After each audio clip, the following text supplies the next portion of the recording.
अमावस्या का पर्व है पवित्र, पितरों का करो ध्यान। जो श्रद्धा से तर्पण करे, सुख समृद्धि आए उनके द्वार। पितृजनों की कृपा से मिलती सुख शांति अपार। इस अमावस्या को जो भक्ति पूर्वक कथा श्रवण करे, नष्ट हो उसके सारे ताप। हरे कृष्णा। आप सभी का दिन शुभ और मंगलमय हो। कार्तिक मास की 15वीं तिथि यानी अमावस्या तिथि एक विशेष अवसर है जब हम अपने पितरों की आत्मा की शांति और आशीर्वाद के लिए विशेष पूजा और तर्पण करते हैं। इस दिन का महत्व न केवल हमारे पूर्वजों को याद करने में है, बल्कि यह आत्मिक शुद्धि और नई शुरुआत का भी प्रतीक है। अमावस्या की रात में जब चंद्रमा नहीं होता, तब हम अपने मन में प्रकाश की अनुभूति करते हैं, जो हमें जीवन की नकारात्मकता से बाहर निकालने में सहायता करता है।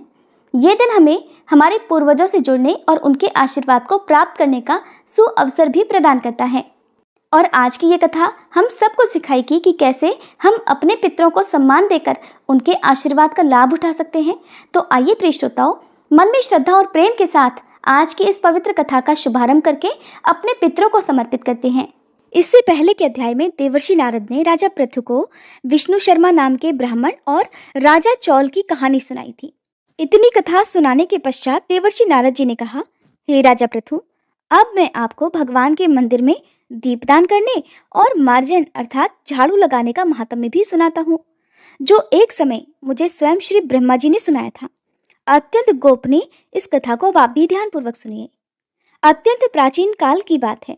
चंद्रवंश में जयध्वज नाम का एक अत्यंत प्रतापी और प्रभु भक्त राजा राज्य किया करता था। वह प्रतिदिन भगवान के मंदिर में जाकर स्वयं झाड़ू लगाता और दीप जलाया करता था। एक दिन वीतिहोत्र नामक राजपुरोहित स्वयं राजा को ये कार्य करते हुए देखकर विस्मय से पूछने लगे कि हे राजन, भगवान को प्रसन्न करने के लिए और भी अनेक भक्ति युक्त कार्य है, फिर मंदिर में आप स्वयं सफाई करने और दीप जलाने में इतनी श्रद्धा क्यों रख रहे हैं? इतनी अधिक श्रद्धा का क्या रहस्य है? राजा ने हाथ जोड़कर अत्यंत विनम्र भाव से कहा, महाराज, इस संबंध में मेरे पूर्व जन्म का एक अत्यंत विस्मयकारी इतिहास है, जो भगवान की कृपा से मुझे इस जन्म में भी याद है। अगर आपका आदेश हो तो वह घटना मैं आपको भी सुनाऊं। पूर्व जन्म की वह घटना सुनाते हुए राजा जयध्वज ने कहा, सतयुग में स्वरोचिष मनवंतर में वेद वेदांगों को जानने वाला एक ब्राह्मण था, जो अत्यंत विद्वान होते हुए भी दुष्कर्मों में लिप्त रहता था। उसके खोटे कर्मों के कारण उसके बंधु बांधवों ने उसका परित्याग कर दिया था। एक दिन भूख प्यास से अत्यंत दुखित होकर वह घूमता फिरता नर्मदा नदी के तट पर जा पहुंचा और वहीं पर उसने अपने प्राण त्याग दिए। उसकी पत्नी भी व्यभिचारिणी थी, इसलिए उसके बंधुओं ने उसे भी घर से बाहर निकाल दिया था।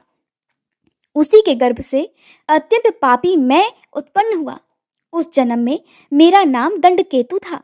दूसरों की पत्नियों, वैश्याओं और धन के लिए मैंने गऊ, पशु और अनेक मनुष्यों की हत्याएं तक की और इस प्रकार पाप पूर्ण जीवन में बिताता रहा। एक रात को किसी दूसरे की स्त्री से भोग करने की इच्छा से मैं एक सूने मंदिर में गया। वहां जाकर मैंने वस्त्र से वह स्थान साफ किया और दीपक जलाया। उस सूने मंदिर में दीपक जलता देखकर ग्राम रक्षक वहां आ गए और मुझे चोर या डाकू समझकर उन्होंने लाठियों से मुझ पर इतने प्रहार किए कि मेरी मृत्यु हो गई। देवालय में ही मेरे प्राण निकल गए। मेरे प्राण निकलते ही भगवान के दूत वहां आ गए और मुझे सुंदर विमान में बिठाकर वैकुंठ लोक को ले गए। कार्तिक के महीने में भगवान के मंदिर में झाड़ू लगाने और दीपक जलाने से मुझे इतना फल मिला कि कई कल्प तक स्वर्ग में सुख भोग कर अब मैंने चंद्रवंश में जन्म लिया है। अगर श्रद्धा और भक्ति पूर्वक यही क्रिया कार्तिक के पूरे महीने में की जाए तो उसके पुण्य का तो कहना ही क्या है। उसका वर्णन तो स्वयं श्री ब्रह्मा जी भी नहीं कर सकते। एक अन्य और कथा सुनाते हुए देवर्षि नारद जी ने कहा, हे राजन, अब दूसरे के दीपक जलाने का महात्म्य भी सुनिए। मनुवंश के प्रतापी राजा रैवत के पुत्र भद्रबुद्धि के पुत्र का नाम सुदर्शन था। नाम के अनुरूप ही सुदर्शन अत्यंत सुंदर और पराक्रमी था। भद्रबुद्धि की राजधानी नर्मदा के तट के समीप महेंद्र पर्वत पर थी। एक बार शिकार खेलने के लिए सुदर्शन अपने साथियों के साथ वन में गया। घूमते फिरते उसने नदी के उस पार एक सुंदर कन्या को देखा तो साथियों को वहीं छोड़कर घोड़े पर सवार होकर वह तत्काल नदी के उस पार जा पहुंचा। वहां उस रूपवती कन्या को देखकर सुदर्शन उस पर मोहित हो गया। कन्या भी उस सुंदर बलशाली वीर पुरुष को देखकर लज्जा को प्राप्त हुई। सुदर्शन ने शालीनता पूर्वक उस कन्या का परिचय पूछा। तब उस कन्या ने बतलाया कि वह तो गौड़ राजा की पुत्री है और उसका नाम मदनालसा है। अपनी सखियों के साथ क्रीड़ा करने के लिए वह यहाँ पर आई हुई है। इसके बाद स्वेच्छापूर्वक उन दोनों ने ही गंधर्व रीति से वहीं पर अपना विवाह कर लिया और कुछ समय तक नर्मदा नदी के तट पर वे दोनों विहार करते रहे। फिर अपने घर आकर वे दोनों आनंद पूर्वक रहने लगे। कुछ समय के बाद राजा भद्रबुद्धि अपने पुत्र सुदर्शन को सारा राज्य सौंपकर स्वयं वन में तपस्या करने के लिए चले गए। राजा बनने के बाद सुदर्शन बड़ी कुशलता पूर्वक राजकाज चलाने लगा। रानी मदनालसा अपने पति को विष्णु भगवान की पूजा आराधना करने का सदा उपदेश किया करती थी। इस प्रकार वे दोनों ही भगवान के अनन्य भक्त बन गए। राजा सुदर्शन ने रानी की प्रेरणा से भगवान का एक स्वर्ण मंदिर बनवाया। दोनों ही उसमें प्रतिदिन भगवान का पूजन और कार्तिक मास में दीपदान अर्थात दीप जलाया करते थे। एक दिन रानी मंदिर में दीपक जला रही थी कि उसी समय राजा ने उसे बुलवाया, परंतु दीपक जलाकर आने में रानी को थोड़ी देर लग गई, जिससे राजा क्रोधित हो गया। तब राजा ने बहुत ही क्रोध में अपनी रानी से कहा कि तुम तो कहती थी कि पति ही पत्नी का देवता होता है, फिर दीपदान करने में इतनी देर लगाकर तुमने मेरा अनादर क्यों किया? अगर देरी का कोई और गुप्त कारण हो तो कहो। तब सती साध्वी मदनालसा अत्यंत स्नेहयुक्त वचनों में बोली, हे महाराज, मैं दीपदान का महत्व आपको बतलाती हूँ। अब आप भी ध्यान पूर्वक मेरे वचनों को सुनिए। अपने पिछले जन्म की कहानी सुनाते हुए रानी ने कहा कि मैं पिछले जन्म में एक चूहिया थी। गोदावरी नदी के तट पर एक मंदिर में मैं रहा करती थी। एक दिन भगवान के मंदिर में रात को जलता हुआ दीपक बत्ती छोटी होने के कारण बुझने लगा और मैंने घी खाने के लालच से बत्ती को मुंह से पकड़कर उठा लिया। मेरे ऐसा करने से दीपक की लौ तेज हो गई, परंतु साथ ही मेरा मुंह भी जल गया। इससे मैं मृत्यु को प्राप्त हो गई। क्योंकि रात के समय भगवान के मंदिर में दीपक जलाते हुए मेरी मृत्यु हुई थी, इस कारण मैंने इस जन्म में ऐसा सुंदर रूप पाया है और मैं आपकी रानी बन गई। अगर कोई श्रद्धा पूर्वक भगवान के मंदिर में दीपदान करता है तो उसके फल का तो कहना ही क्या है। अपनी रानी के मुख से ये वचन सुनकर राजा सुदर्शन ने आजीवन कार्तिक मास का व्रत करके भगवान के मंदिर में दीपदान किया और अंत में वह बैकुंठ लोक को प्राप्त हुआ। नारायण नारायण। आज का अध्याय समाप्त हुआ। आज के इस अध्याय से हमने दो बातें तो जरूर सीखी। एक, भगवान के मंदिर में झाड़ू लगाना, साफ सफाई करना, और दूसरा, मंदिर में दीपदान करना, यानी कि मंदिर में दीपक जलाना। अगर कभी भी आप मंदिर में जाते हैं और आपको लगता है कोई दीपक बुझने वाला है, उसकी बाती जलकर छोटी हो गई है, तो आप उस बाती को थोड़ा सा आगे जरूर बढ़ा देना, ताकि आपको भी वही पुण्य मिल सके जो उस रानी को इस कथा में मिला था। हरे कृष्णा। आज की कथा में बस इतना ही। अब सुनिए श्री तुलसी चालीसा पाठ और तुलसी माता की आरती। जय जय तुलसी भगवती सत्यवती सुखदानी, नमो नमो हरिप्रेसी श्री वृंदा गुणखानी। श्री हरिशीष विरजनी देहु अमर वर अम्ब, जनहित हे वृंदावनी अब न करहु विलंब। धन्य धन्य श्री तुलसी माता, महिमा अगम सदा श्रुति गाता। हरि के प्राणहु से तुम प्यारी, हरहि हेतु कीन्हो तप भारी। जब प्रसन्न है दर्शन दीन हो, तब कर जोरी विनय उस कीन्हो। हे भगवंत कंत मम होहु, दीन जानि जानि छाड़हु छोहु। सुनी लक्ष्मी तुलसी की बानी, दीन हो श्राप कंठ पर आनी। उस अयोग्य वर मांगन हारी, हो बिटप तुम जड़ तनुधारी। सुनी तुलसी ही श्रव्योत ही ठामा, करहु वास तुहु नीचन धामा। दियो वचन हरि तब तत्काला, सुनहु सुमुखी जानी होहु बिहाला। समय पाई व्योहरो पाति तोरा, पूजहि आस वचन सत मोरा। तब गोकुल मह गोप सुदामा, तासु भई तुलसी तू बामा। कृष्ण रास लीला के माही, राधे शक्यो प्रेम लखि नाही। दियो श्राप तुलसी तत्काला, नर लोक ही तुम जन्महु बाला। यो गोप वह दानव राजा, शंख चूर्ण नामक शिर ताजा।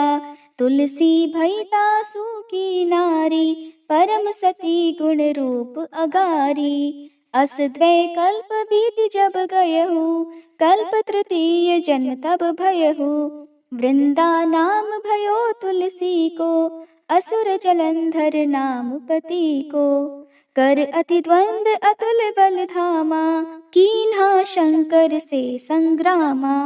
जब निज सैन्य सहित शिव हारे, मरहि न तब हर हर ही पुकारे। पतिव्रता वृंदाती नारी, को न सके पति ही संहारी। तब जलंधर ही भेष बनाई, वृंदा ढिग हरि पहुँचो जाई। शिव हित लहि करि कपट प्रसंगा, कियो सतेत्व धर्म तो ही भंगा। भयो जलंधर कर संहारा, सुनी उर शोक उपारा। तिह क्षण दियो कपट हरि टारी, लखि वृंदा दुख गिरा उचारी। जलंधर जस हत्यो भीता, सोई रावण तस हरहि सीता। अस प्रस्तर सम हृदय तुम्हारा, धर्म खंडी मम पति संहारा। यही कारण लहि श्राप हमारा, होवे तनु पाषाण तुम्हारा। सुनि हरि तुरत ही वचन उचारे, दियो श्राप बिना विचारे। लख्यो ना निज कर दूत पति को, छलन चाहियो जब पार्वती को। जड़मति तुह अस हो जड़ रूपा, जग में तुलसी बिटप अनूपा। धग्व रूप हम शालिग्रामा, नदी गंडकी बीच ललामा। जो तुलसी दल हम ही चढ़ई है, सब सुख भोग परम पद पई है। बिनु तुलसी हरि जलत शरीरा, अतिशय उठत शीश उर पीरा। जो तुलसी दल हरि शिर धारत, सो सहस्त्र घट अमृत डारत। तुलसी हरि मन रंजनिहारी, रोग दोष दुख भंजनिहारी। प्रेम सहित हरि भजन निरंतर, तुलसी राधा में नाही अंतर। व्यंजन हो 56 प्रकारा, बिन तुलसी दल ना हरहि प्यारा। सकल तीर्थ तुलसी तर छाही, लहत मुक्ति जन संशय नाही। कवि सुंदर इक हरि गुण गावत, तुलसी निकट सहस गुण पावत। बसत निकट दुर्वासा धामा, जो प्रयास ते पूर्व ललामा। पाठ करहि जो नित नर नारी, होहि सुख भाषहि त्रिपुरारी। तुलसी चालीसा पढ़ी तुलसी तरु गृहधारी, दीप दान करी पुत्र फल पावहि बंध्यहु नारी। सकल दुख दरिद्र हरिहार वह परम प्रसन्न, आशय धन जन लड़ही कर बसहि पूर्णा अत्र। लाही अभिमत फल जगत, मह लाही पूर्ण सब काम। जेहि दल अर्पहि तुलसी, तह सहस बसहि हरि राम। तुलसी महिमा नाम लख, तुलसी सूत सुख राम। मानस 40 रच्यो, जग मह तुलसीदास। प्रेम से बोलिए तुलसी महारानी की जय। तुलसी महारानी नमो नमो, हर की पटरानी नमो नमो। तुलसी महारानी नमो नमो, धन तुलसी पूरण तप कीनो। शालिग्राम बनी पटरानी नमो नमो। तुलसी महारानी नमो नमो, हर की पटरानी नमो नमो। जाके पत्र मंजरी कोमल, श्रीपति कमल चरण लपटानी नमो नमो। तुलसी महारानी नमो नमो, हरि की पटरानी नमो नमो। कौन महीने बोई रानी तुलसा, कौन महीने हुई हरियाली नमो नमो। तुलसी महारानी नमो नमो, हर की पटरानी नमो नमो। कौन महीने हुई तेरी पूजा, कौन महीने हुई पटरानी नमो नमो। तुलसी महारानी नमो नमो। आषाढ़ मास में बोई रानी तुलसा, सावन महीने हुई हरियाली नमो नमो। तुलसी महारानी नमो नमो, हरि की पटरानी नमो नमो। कार्तिक मास में हुई तेरी पूजा, मंगसिर मास हुई पटरानी नमो नमो। तुलसी महारानी नमो नमो, हर की पटरानी नमो नमो। धूप दीप नैवेद्य आरती, पुष्पन की वर्षा बरसानी नमो नमो। तुलसी महारानी नमो नमो, हर की पटरानी नमो नमो। 56 भोग 3600 व्यंजन, बिन तुलसी हरि एक न मानी नमो नमो। तुलसी महारानी नमो नमो, हरि की पटरानी नमो नमो। जो तुलसी को सवेरे गाए, श्री कृष्ण के दर्शन पाए नमो नमो। तुलसी महारानी नमो नमो, हर की पटरानी नमो नमो। जो तुलसी को दोपहर गाए, खीर खांड का भोग लगाए नमो नमो। तुलसी महारानी नमो नमो, हर की पटरानी नमो नमो। जो तुलसी को सांझ को गाए, श्री कृष्ण की आरती उतारे नमो नमो। तुलसी महारानी नमो नमो, हर की पटरानी नमो नमो। जो तुलसी को रात को गाए, श्री कृष्ण के चरण दबाए नमो नमो। तुलसी महारानी नमो नमो, हर की पटरानी नमो नमो। सब सखी मैया तेरो यश गावे, भक्ति दान दी जय महारानी नमो नमो। तुलसी महारानी नमो नमो, हर की पटरानी नमो नमो। तुलसी महारानी नमो नमो, हर की पटरानी नमो